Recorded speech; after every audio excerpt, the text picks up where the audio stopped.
Hello, ഇനി നമുക്ക് article of association നോക്കാം കേട്ടോ. അപ്പോൾ മെമ്മോറാണ്ടം എല്ലാവർക്കും മനസ്സിലായി എന്ന് കരുതുന്നു. ഇത് മുന്നേ നിങ്ങൾ പഠിച്ചത് തന്നെയാണ്. ഇനി ആർട്ടിക്കിളാണ് നമുക്ക് പഠിക്കാനുള്ളത്. ആർട്ടിക്കിൾ ഓഫ് അസോസിയേഷൻ എന്ന് പറഞ്ഞു കഴിഞ്ഞാൽ ആർട്ടിക്കിൾ കൂടി പറഞ്ഞിട്ട് നമുക്ക് മെമ്മോറാണ്ടം ആൾട്ടർ ചെയ്യുന്നതൊക്കെ ഉണ്ട്. ആൾട്ടറേഷൻ എങ്ങനെ വരുത്താമെന്നൊക്കെ ഉണ്ട്. അതിന് മുന്നേ ആർട്ടിക്കിൾ പറയാം. പിന്നെ ആർട്ടിക്കിൾ ഓഫ് അസോസിയേഷനും മെമ്മോറാണ്ടം തമ്മിലുള്ള വ്യത്യാസം പറയാം. അതിനുശേഷം മെമ്മോറാണ്ടം എങ്ങനെ ആൾട്ടർ ചെയ്യാൻ നോക്കാം. ഓക്കെ, അപ്പോൾ ആർട്ടിക്കിൾ ഓഫ് അസോസിയേഷൻ എന്ന് പറഞ്ഞു കഴിഞ്ഞാൽ അനദർ ഇമ്പോർട്ടൻറ്റ് ഡോക്യുമെൻ്റാണ് കമ്പനിയുടെ. അപ്പോൾ നിങ്ങൾ ശ്രദ്ധിക്കണം, before the registration we have to remit some important document to the രജിസ്ട്രാറിന് മുന്നിൽ കുറച്ച് ഇമ്പോർട്ടൻറ്റ് ഡോക്യുമെൻറ്റ് രജിസ്ട്രേഷന് മുന്നായിട്ട് നമ്മൾ ഫയൽ ചെയ്യേണ്ടതുണ്ട്. For the process of registration പ്രോസസ്സിന് വേണ്ടിയിട്ട് നമ്മൾ തയ്യാറാക്കുന്ന ഇമ്പോർട്ടൻറ്റ് ഡോക്യുമെൻറ്റുകളാണ് മെമ്മോറാണ്ടവും ആർട്ടിക്കിളും. അപ്പം അതിൽ മെമ്മോറാണ്ടം എന്താണെന്ന് നമ്മൾ പറഞ്ഞു നിർത്തിയത്. ഇപ്പം പറയുന്നത് ആർട്ടിക്കിൾ ഓഫ് അസോസിയേഷനാണ്. പരീക്ഷയ്ക്ക് ചോദിക്കുമ്പോൾ കൃത്യമായിട്ട് എഴുതണം. പിന്നെ വേറൊരു കാര്യം, നിങ്ങൾ ഈ വീഡിയോ കേൾക്കുന്ന സമയത്ത് അത് പോസൊന്നും ചെയ്യാതെ അതിൻ്റെ വീഡിയോയുടെ വശങ്ങളിലൊന്നും ടച്ച് ചെയ്യാതെ അതിൻ്റെ നടുഭാഗത്ത് മാത്രം ടച്ച് ചെയ്തിട്ട് വീഡിയോ ക്ലിയറായി കേൾക്കുക. മനസ്സിലായല്ലോ? എന്നിട്ട് നിങ്ങൾക്ക് നോട്ട്ബുക്ക് വല്ലതും പ്രിപ്പയർ ചെയ്യണമെങ്കിൽ നിങ്ങൾ എന്ത് ചെയ്താൽ മതി, ഫസ്റ്റത്തത് കേൾക്കുക മാത്രം, യാതൊരു ഇൻട്രപ്ഷനും ഇല്ലാതെ കേൾക്കുക. അതിനുശേഷം നോട്ട് നിങ്ങൾക്ക് പ്രിപ്പയർ ചെയ്യണമെങ്കിൽ പിന്നെ രണ്ടാമത്തെ പ്രാവശ്യം കേൾക്കുക. അപ്പോൾ പിന്നെ നിങ്ങൾക്ക് ഇങ്ങനെ പോസ് ചെയ്തിട്ടൊക്കെ കേൾക്കാം. അപ്പോൾ നിങ്ങളുടെ കാര്യങ്ങളെയൊന്നും ബാധിക്കില്ല, അറ്റൻഡൻസിനെയൊന്നും. മനസ്സിലായല്ലോ? അപ്പോൾ ശരിയായ രീതിയിൽ കാര്യങ്ങൾ ചെയ്യുക. മനസ്സിലായല്ലോ? എന്നിട്ടും എന്തെങ്കിലും നിങ്ങൾക്ക് പ്രയാസങ്ങളൊക്കെ ഉണ്ടെങ്കിൽ എന്നോട് പറഞ്ഞാൽ മതി. ഓക്കെ, അപ്പോൾ നമുക്ക് ആർട്ടിക്കിൾ ഓഫ് അസോസിയേഷൻ പഠിക്കാം. ആർട്ടിക്കിൾ എന്ന് പറഞ്ഞാൽ ഇമ്പോർട്ടൻറ്റ് ഡോക്യുമെൻ്റാണ്. കമ്പനി മോസ്റ്റ് ഇമ്പോർട്ടൻറ്റ് ഈ മെമ്മോറാണ്ടമാണ്. പിന്നെ സെക്കൻഡറി ഡോക്യുമെൻ്റ് എന്ന് പറയാം. അത്ര ഇമ്പോർട്ടൻ്റ് ആണ്, പക്ഷേ എങ്കിൽ പോലും മെമ്മോറാണ്ടത്തിനെ അപേക്ഷിച്ച് സെക്കൻഡറി ആണ് ഏത് ആർട്ടിക്കിൾ. ഇമ്പോർട്ടൻസ് കുറഞ്ഞതാണ് article. Okay, so it is an second important document required to be filed with the registrar for the registration purpose. Registration പർപ്പസിന് വേണ്ടിയിട്ട് നമ്മൾ ഉണ്ടാക്കുന്ന രണ്ടാമത്തെ ഒരു ഡോക്യുമെൻ്റാണ് article. Article means the article of association of a company as originally framed or as altered from time to time. അത്രയും മതി. Okay, ഇതിനെ നമ്മൾ ആർട്ടിക്കിൾ എന്ന് പറയാം. In accordance with the company law, അങ്ങനെ പറഞ്ഞ് എഴുതിയാൽ മതി. അപ്പോൾ article means the article of association of a company as originally framed or as altered from time to time. Okay, in accordance with the companies act of 2013. അങ്ങനെയാണ് എഴുതേണ്ടത് article എന്താണെന്ന് ചോദിച്ചാൽ. ഇനി ആർട്ടിക്കിൾ നമ്മൾ എന്ത് ചെയ്യണം, ഒരു രജിസ്ട്രാറുടെ മുന്നിൽ ഫയൽ ചെയ്യണമെന്ന് പറഞ്ഞു. ഓക്കെ, മെമ്മോറാണ്ടവും ആർട്ടിക്കിളും സബ്സ്ക്രൈബ് ചെയ്യുന്ന ആളുകളെല്ലാം സൈൻ ചെയ്ത് രജിസ്ട്രാറുടെ മുന്നിൽ ഹാജരാക്കേണ്ടതുണ്ട്. ഓക്കെ, അപ്പോൾ നമ്മൾ രജിസ്ട്രേഷൻ പർപ്പസിന് വേണ്ടിയിട്ട് മെമ്മോറാണ്ടം സബ്സ്ക്രൈബ് ചെയ്ത ആളുകൾ തന്നെ ആർട്ടിക്കിളും സബ്സ്ക്രൈബ് ചെയ്തിട്ട് സൈൻ ചെയ്തിട്ട് രജിസ്ട്രാറുടെ മുന്നിൽ സമർപ്പിക്കണം. ഇനി ആർട്ടിക്കിൾ ഓഫ് അസോസിയേഷൻ അതിലെ കണ്ടൻറ്റ് പരീക്ഷയ്ക്ക് ചോദിക്കും. ആർട്ടിക്കിളിൻ്റെ കണ്ടൻറ്റുകൾ എന്തൊക്കെയാണെന്ന്. ഓക്കെ, അപ്പോൾ നമ്മൾ താഴെ പറയുന്ന കാര്യങ്ങളാണ് ആർട്ടിക്കിൾ ഓഫ് അസോസിയേഷനിൽ ഉണ്ടായിരിക്കുക. അപ്പോൾ ഞാൻ പറഞ്ഞല്ലോ, വീഡിയോ കേൾക്കുമ്പോൾ അല്ലെങ്കിൽ ഓഡിയോ വീഡിയോ എല്ലാം കേൾക്കുന്ന സമയത്ത് യാതൊരു ഇൻട്രപ്ഷൻ കൂടെ കേൾക്കുക. പിന്നെ അതിന് ശേഷം നോട്ട് പ്രിപ്പയർ ചെയ്യണമെങ്കിൽ പിന്നെ രണ്ടാമതൊന്നുകൂടി കേൾക്കുക. ഓക്കെ, നല്ല രീതിയിലെല്ലാം കാര്യങ്ങൾ തലയിലേക്ക് കയറ്റി വയ്ക്കുക. പരീക്ഷ വളരെ ഇമ്പോർട്ടൻ്റ് ആണ്. ഇനി ആർട്ടിക്കിളിലെ കണ്ടൻറ്റ്, ഉള്ളടക്കം എന്തൊക്കെയാണെന്ന് നോക്കാം. ആർട്ടിക്കിൾ ഓഫ് അസോസിയേഷനിലെ കണ്ടൻറ്റുകൾ എന്തൊക്കെയാണെന്ന് നോക്കാം. ഒന്നാമത്തെ കണ്ടൻറ്റ് എന്താണെന്ന് വെച്ചാൽ ഒരുപാട് സംഗതികളുള്ള ഒരു പ്രധാന ഡോക്യുമെൻ്റാണ് ആർട്ടിക്കിൾ. അപ്പോൾ നമുക്ക് സിസ്റ്റമാറ്റിക്കായിട്ട് പഠിച്ചു പോകാം, അല്ലെങ്കിൽ നിങ്ങൾ ഈ കാര്യങ്ങളെല്ലാം ഓർത്ത് നിങ്ങൾക്ക് ഇഷ്ടമുള്ള പോലെ എഴുതാം. ഫസ്റ്റത്തെ കാര്യം എന്താണെന്ന് വെച്ചാൽ പ്രിലിമിനറി കോൺട്രാക്റ്റുകൾ എന്തെങ്കിലും ഉണ്ടാക്കിയിട്ടുണ്ടെങ്കിൽ അതിനെക്കുറിച്ചുള്ള കാര്യങ്ങളാണ്. Okay, execution of preliminary contract. Okay, preliminary contract എന്താണെന്ന് ഞാൻ മുന്നേ നിങ്ങൾക്ക് പറഞ്ഞു തന്നിട്ടുണ്ട്. ഇതെന്താ പറഞ്ഞു തന്നിട്ടുണ്ടെന്ന് എനിക്കറിയാം, പക്ഷേ ഇത് എത്രത്തോളം നിങ്ങൾ മനസ്സിലാക്കി എന്നുള്ളതാണ് പ്രധാനം. അപ്പം പ്രിലിമിനറി കോൺട്രാക്റ്റ് എന്ന് പറഞ്ഞാൽ രജിസ്ട്രേഷന് മുന്നേ ഉള്ള കോൺട്രാക്റ്റിനെ നമ്മൾ എന്താ പറയുക, പ്രിലിമിനറി കോൺട്രാക്റ്റ് എന്ന് പറയുക. അപ്പോൾ അതിനെ സംബന്ധിച്ചുള്ള കാര്യങ്ങൾ ഏതിലുണ്ടായിരിക്കും, ആർട്ടിക്കിളിൽ. അപ്പോൾ ഫസ്റ്റത്തെ എക്സിക്യൂഷൻ ഓഫ് പ്രിലിമിനറി കോൺട്രാക്റ്റ്, മനസ്സിലായല്ലോ. പിന്നെ അതുപോലെ share capital and division of shares. Share capital എത്രത്തോളം ഉണ്ട്, ഷെയറുകളുടെ പല ക്ലാസ്സസ് ഓഫ് ഷെയർ എന്ന് വെച്ചാൽ ഇക്വിറ്റി ഷെയർ, പ്രിഫറൻസ് ഷെയറിൽ പല തരത്തിലുണ്ട്. അപ്പോൾ അതിനെക്കുറിച്ചുള്ള സംഭവങ്ങൾ ആർട്ടിക്കിൾ ഉണ്ടായിരിക്കും. ഓക്കെ, പിന്നെ അതുപോലെ ഷെയർ ഹോൾഡേഴ്സിൻ്റെ റൈറ്റ്, അവരുടെ അവകാശം, ഇപ്പോൾ ഷെയർ ഹോൾഡേഴ്സ് റൈറ്റ്. പിന്നെ ഇപ്പോൾ ഈ വീഡിയോയിലാവുമ്പോഴൊരു ഗുണം എന്താ വെച്ചാൽ നമ്മൾ റിപ്പീറ്റ് ചെയ്ത് പറയേണ്ട ആവശ്യമില്ല. പക്ഷെ നിങ്ങൾ കേൾക്കുമ്പോൾ ക്ലാസ് റൂം ആകുമ്പോൾ നമുക്കൊരു ഗുണം എപ്പോഴെപ്പോഴും പറയുന്ന കാരണം കുറേ നിങ്ങളിലേക്ക് എത്തും. വീഡിയോ ആകുമ്പോൾ അത്രയും ശ്രദ്ധിച്ച് കേൾക്കണം. കാരണം ഒരു പോയിൻ്റ് ഞാൻ പറഞ്ഞ് വീണ്ടും ചിലപ്പോൾ ഞാനത് അതിൽ റിപ്പീറ്റേഷൻ വരില്ല. അപ്പം 3 പോയിൻ്റാണ് ഇപ്പം പറഞ്ഞത്. പ്രിലിമിനറി കോൺട്രാക്റ്റിൻ്റെ execution, share capital and different class of share, okay, പിന്നെ right of shareholder, okay. പിന്നെ അതുപോലെ അണ്ടർ റൈറ്റിംഗ് കമ്മീഷനെ കുറിച്ചിട്ടുണ്ടാവും. Payment of underwriting commission. Underwriting commission എന്ന് പറഞ്ഞാൽ, അണ്ടർ റൈറ്റിംഗ് എന്ന് പറഞ്ഞാൽ നിങ്ങൾക്ക് എന്താണെന്ന് അറിയുമായിരിക്കും. ഒരിക്കൽ കൂടി ഞാൻ പറഞ്ഞുതരാം. ഒരു കമ്പനി ഷെയർ ഇറക്കുന്ന സമയത്ത് പബ്ലിക് വാങ്ങിയിട്ടില്ലെങ്കിൽ വാങ്ങുന്ന ആളുകളാണ് അണ്ടർ റൈറ്റേഴ്സ്. ഏറ്റവും ചെറിയ ഉദാഹരണം പറയുന്നത്, 100 ഷെയർ ഒരു കമ്പനി ഇറക്കി, പബ്ലിക് വാങ്ങിയില്ല.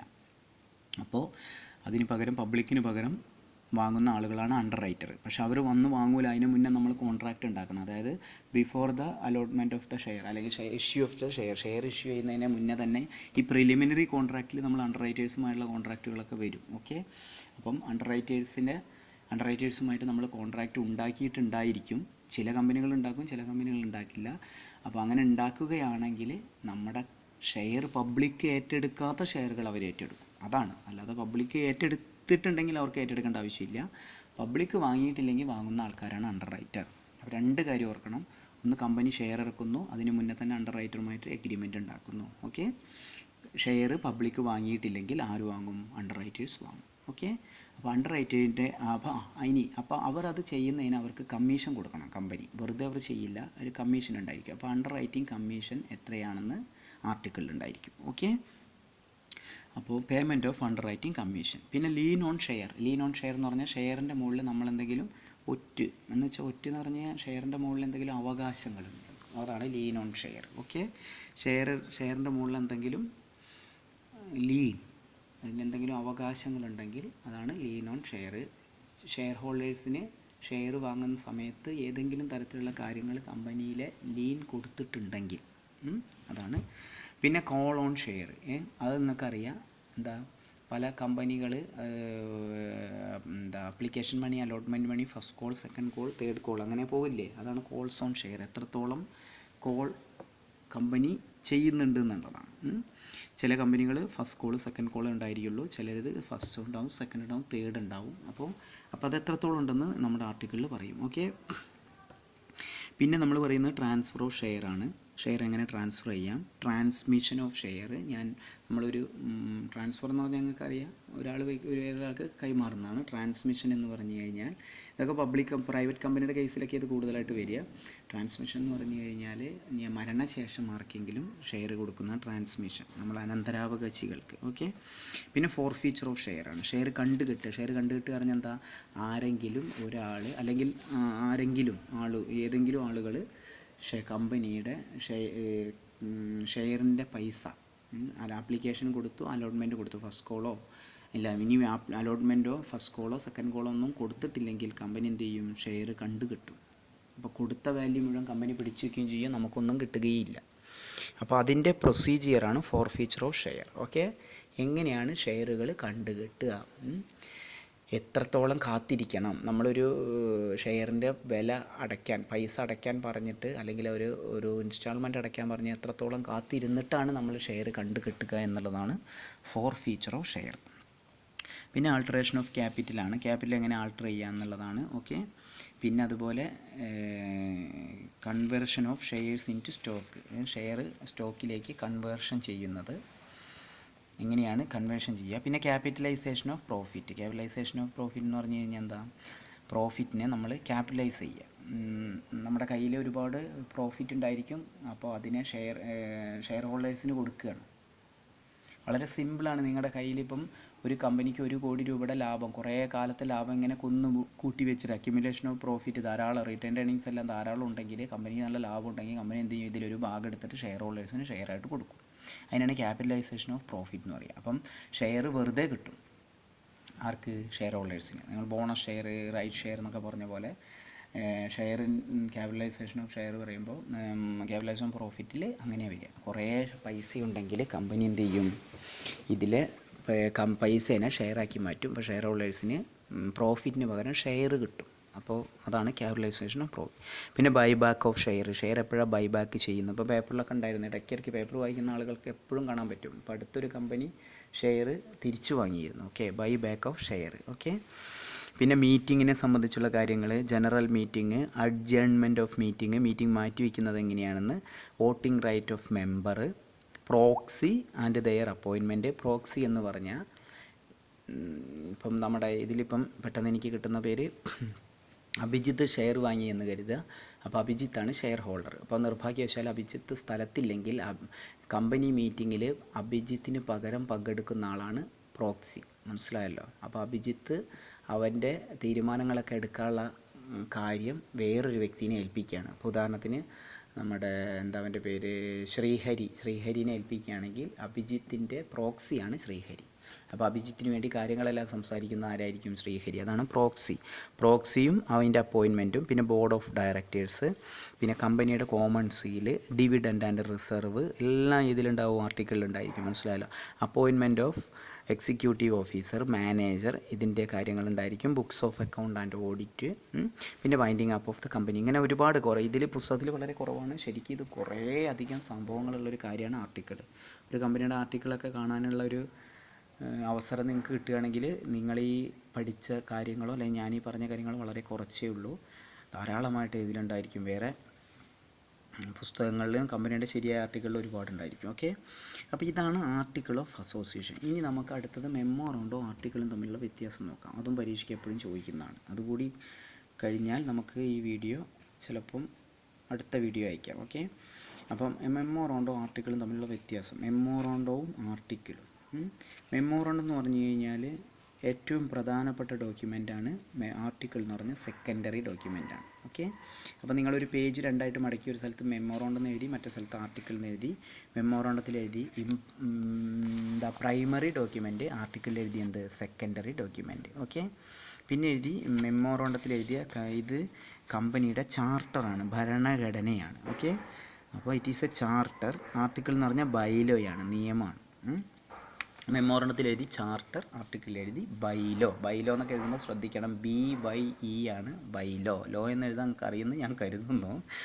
പിന്നെ നമ്മൾ മെമ്മോറണ്ടത്തിൽ നിങ്ങൾ എഴുതി it defines the object of the company. കമ്പനിയുടെ ഒബ്ജക്റ്റാണ് നമ്മൾ മെമ്മോറണ്ടത്തിൽ പറയുന്നത്. ആർട്ടിക്കിൾ നമ്മൾ എഴുതി the ways to achieve the object. അപ്പോൾ മെമ്മോറണ്ടത്തിൽ ഓബ്ജക്റ്റ് എന്താണെന്നും പറയും, ആർട്ടിക്കിളിൽ ആ ഓബ്ജക്റ്റ് നേടാനുള്ള വഴികളാണ് പറയുക. ഓക്കെ, മെമ്മോറണ്ടത്തിൽ എഴുതി ഒബ്ജക്റ്റ്, മറ്റേതിൽ എഴുതി ദ വേസ് ടു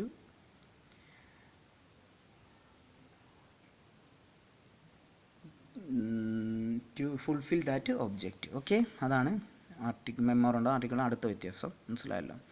പിന്നെ മെമ്മോറണ്ടം എന്ന് പറഞ്ഞാൽ കമ്പനിയും ജനറൽ പബ്ലിക്കും തമ്മിലുള്ള ഒരു റിലേഷനാണ് മെമ്മോറണ്ടം. ആർട്ടിക്കിൾ എന്ന് പറഞ്ഞാൽ കമ്പനിയും ഇൻസൈഡ് മെമ്പേഴ്സ്, കമ്പനിയുടെ ഉള്ളിലുള്ള ആളുകളും തമ്മിലുള്ള റിലേഷനാണ്. ഒന്ന് എക്സ്റ്റേണലാണ്, മറ്റത് ഇൻറ്റേർണലാണ്. മെമ്മോറണ്ടം എന്ന് പറഞ്ഞാൽ കമ്പനിയും ജനറൽ പബ്ലിക്കുമാണ്, അപ്പോൾ അത് എക്സ്റ്റേണലാണ്. ആർട്ടിക്കിൾ എന്ന് പറഞ്ഞാൽ കമ്പനിയും നമ്മുടെ മെമ്പേഴ്സും, അപ്പോൾ അത് ഇൻറ്റേർണലാണ്. അപ്പോൾ വേണമെങ്കിൽ എക്സ്റ്റേണലിന് എഴുതാം, മറ്റൊരു ഇൻറ്റേർണലിന് എഴുതാം. ഓക്കെ, അതുപോലെ ആർട്ടിക്കിളിൽ ക്ലോസുകൾ കൂടുതലാണ്, മെമ്മോറണ്ടത്തിൽ ക്ലോസ് കുറവാണ്. ആകെ 5-6 ക്ലോസ് അല്ലേ ഉള്ളൂ. അപ്പം മെമ്മോറണ്ടത്തിൽ എഴുതുക മോർ ക്ലോസ്, ആർട്ടിക്കിളിൽ എഴുതുക മെമ്മോറണ്ടത്തിൽ എഴുതുക ലെസ് ക്ലോസ്, ആർട്ടിക്കിളിൽ എഴുതുക മോർ ക്ലോസ്. ഓക്കെ, ഒരുപാട് കാര്യങ്ങൾ ആർട്ടിക്കിളിലുണ്ട്. പിന്നെ അതുപോലെ മെമ്മോറണ്ടം കമ്പനീസ് ആക്റ്റാണ് ഗവേൺ ചെയ്യുന്നത്. Article governed by companies act മെമ്മോറണ്ടമാണ്. വളരെയധികം ശ്രദ്ധിക്കണം. Memorandum governed by companies act, article governed by both memorandum and companies act. Okay, അപ്പോൾ അത് വേറൊരു വ്യത്യാസമാണ്. മനസ്സിലായല്ലോ? അതുപോലെ memorandum cannot be altered easily, article can be altered easily. Okay, memorandum cannot altered easily, article can altered easily. അപ്പോൾ അത് വേറൊരു വ്യത്യാസമാണ്. അപ്പോൾ ഇതൊക്കെയാണ് പ്രധാനമായിട്ടുള്ള മെമ്മോറണ്ടം ആർട്ടിക്കിളും തമ്മിലുള്ള വ്യത്യാസങ്ങൾ. ഓക്കെ, അപ്പോൾ ഇതാണ് ആർട്ടിക്കിളും മെമ്മോറണ്ടവും തമ്മിലുള്ള വ്യത്യാസങ്ങൾ. ഇനി നമുക്ക് അടുത്തതുള്ളത് മെമ്മോറണ്ടം എങ്ങനെ ആൾട്ടർ ചെയ്യാം, ഡോക്ട്രിൻ ഓഫ് അൾട്രാ വയേഴ്സ്, ഇങ്ങനെയുള്ള കാര്യങ്ങളുണ്ട്. അത് ഇപ്പോൾ വേറൊരു വീഡിയോയിൽ ഞാൻ പറയാം. ഓക്കെ, അപ്പോൾ വീഡിയോ കാണുമ്പോൾ ശ്രദ്ധിക്കുക, ഓൺ ചെയ്തിട്ട് നമ്മൾ യാതൊരു തരത്തിലും അത് വീഡിയോ ഇങ്ങനെ ഓടിക്കോട്ടെ, നമ്മളതിനെ ഒരിക്കലും തടസ്സപ്പെടുത്താൻ നിൽക്കരുത് ഫസ്റ്റത്തെ പ്രാവശ്യം. പിന്നെ നിങ്ങൾക്ക് നോട്ട് എഴുതുമ്പോൾ രണ്ടാമതൊന്ന് വീഡിയോ കണ്ടിട്ട് ശരിയായ രീതിയിൽ നോട്ടെല്ലാം എഴുതിയെടുക്കാം. പിന്നെ ഇത് കേൾക്കുമ്പോൾ തന്നെ തലയിലേക്ക് കയറ്റി വയ്ക്കുക, പഠിക്കുക എന്നുള്ളതാണ്. ആവശ്യക്കാരന് ഔചിത്യം ഇല്ല എന്നാണ് പറയുക. ഓക്കെ. പിന്നെ ഗൂഗിൾ മീറ്റ് ആകുമ്പോൾ എപ്പോഴും ഓരോ കാര്യങ്ങൾ എനിക്ക് പറഞ്ഞു തരാൻ എനിക്ക് കഴിയും. ഇതാവുമ്പോൾ ഞാൻ പറയുന്നത് ആവശ്യക്കാരന് ഔചിത്യം ഇല്ല. ഡിഗ്രി നിങ്ങൾ ജയിച്ച് പോകേണ്ടത് നിങ്ങളുടെ അത്രയും ആവശ്യമാണ്. അപ്പോൾ അതുകൊണ്ട് ശ്രദ്ധിച്ച് പഠിച്ചോളുണ്ട്. കളി തമാശകളെല്ലാം വിടുക. പിന്നെ പഠിച്ച് തലയിലെല്ലാം കയറ്റി വെച്ചിട്ട് പിന്നെ വേറെ കാര്യങ്ങൾ പറയാം. മനസ്സിലായല്ലോ? പഠിക്കുന്ന സമയത്ത് പരമാവധി മനുഷ്യനെ കൊണ്ട് കഴിയുന്ന അത്രേ പറ്റുള്ളൂ, പരമാവധി അതിനെക്കുറിച്ച് ചിന്തിക്കുക. അത് കഴിഞ്ഞാൽ പിന്നെ നിങ്ങൾ വേറെ കാര്യങ്ങൾ, അപ്പോൾ ഞാൻ നിങ്ങളോട് പറയാറുണ്ട്, കളിക്കുകയാണെങ്കിൽ കളിക്കുന്നതിൽ മാത്രം കോൺസെൻട്രേഷൻ ചെയ്യുക. ഭക്ഷണം കഴിക്കുമ്പോൾ അതിൽ മാത്രം പരമാവധി. അതുപോലെ ഇപ്പം ബൈക്ക് ഓടിക്കുകയാണെങ്കിൽ അതിൽ മാത്രം, അതുപോലെ പഠിക്കുമ്പോൾ അതിൽ മാത്രം. ഓക്കെ. എന്നിട്ട് നല്ല രീതിയിലെല്ലാം പഠിച്ചു പോവുക. ഇനി അടുത്ത വീഡിയോ ഞാൻ ഇടാം. അതുവരെ ഗുഡ് ബൈ. ഓക്കെ.